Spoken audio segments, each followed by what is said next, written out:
یؤتی الحکمت من یشاء ومن یؤت الحکمت فقد اوتی خیرا کثیرا وما یذکر الا اولو الالباب۔ جس کسی کو اللہ چاہتا ہے سمجھ و دانائی عطا کرتا ہے، اور جس کو سمجھ و دانائی حاصل ہو گئی اسے ساری بھلائی حاصل ہو گئی، اور نصیحت وہی قبول کرتے ہیں جو عقل والے ہیں۔ ایک حدیث شریف میں جناب رسول اللہ صلی اللہ علیہ وسلم کا ارشاد ہے کہ اللہ تبارک و تعالی جس کے ساتھ بھلائی چاہتا ہے اس کو فقیہ فی الدین بنا دیتا ہے اور علوم دینیہ کی دولت سے مالا مال کر دیتا ہے۔ حضرت شیخ الہند رحمۃ اللہ علیہ نے فرمایا کہ حضرت نانوتوی رحمۃ اللہ علیہ فرمایا کرتے تھے کہ مشاہیر امت میں 3 قسم کے افراد گزرے ہیں۔ بعض ایسے ہیں کہ حقائق شرعیہ میں ان کا ذہن طول و عرض میں چلتا ہے، جیسے امام رازی کہ ہر مسئلے میں پھیلتے زیادہ ہیں اور ترتیب و تفصیل و تہذیب مواد میں زیادہ مستبعد ہیں۔ بعض ایسے ہیں کہ جن کا ذہن علو کی طرف زیادہ چلتا ہے، جیسے شاہ ولی اللہ صاحب محدث دہلوی نور اللہ مرقدہ کہ حقائق میں اس قدر بلند پرواز ہیں کہ اصحاب ذوق کو بھی ان کے مدرک تک پہنچنا مشکل ہو جاتا ہے۔ اور بعض ایسے ہیں جن کا ذہن عمق کی طرف زیادہ دوڑتا ہے، جیسے حضرت امام ابو حنیفہ رضی اللہ عنہ کہ ہر مسئلے کی تہ اور اصلیت کا سراغ لگا لیتے ہیں اور ایسی اصل قائم فرما دیتے ہیں کہ سینکڑوں تفریعات اس سے ممکن ہو جاتی ہیں۔ اللہ تبارک و تعالی نے حضرات انبیاء کے بعد انسانوں میں سب سے اعلیٰ مقام اور اعلیٰ درجے میں علماء کرام کو رکھا ہے۔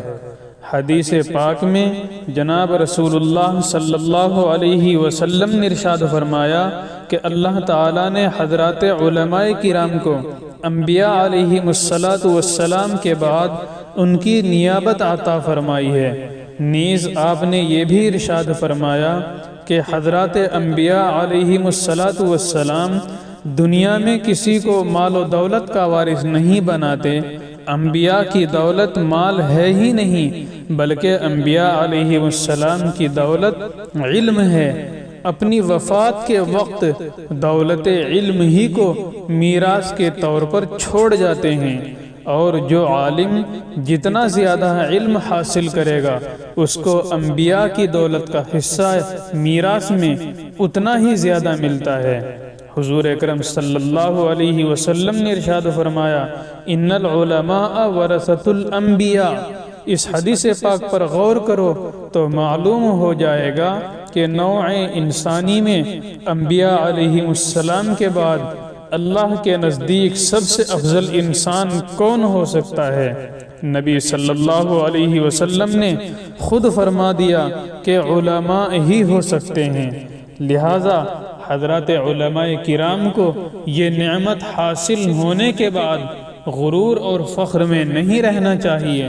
بلکہ جتنا ہو سکے اللہ کا شکر ادا کریں، اس لیے کہ اگر اللہ چاہتا تو یہ دولت مجھے نہ دے کر کسی اور کو دے دیتا۔ ایک حدیث شریف میں حضور صلی اللہ علیہ وسلم نے ارشاد فرمایا کہ ایک عالم اور فقیہ شیطان کے اوپر 1000 عابدوں کے مقابلے میں بھاری ہے کہ ہزار عابدوں کو شیطان گمراہ کر سکتا ہے مگر ایک عالم اور فقیہ کو گمراہ نہیں کر سکتا۔ ایک حدیث شریف میں حضرت ابو ذر غفاری رضی اللہ عنہ کو نصیحت کرتے ہوئے حضور صلی اللہ علیہ وسلم نے ارشاد فرمایا یا ابا ذر لَأَن تَغْدُو فَتَعَلَّمْ آیَةً مِّن کتاب اللہ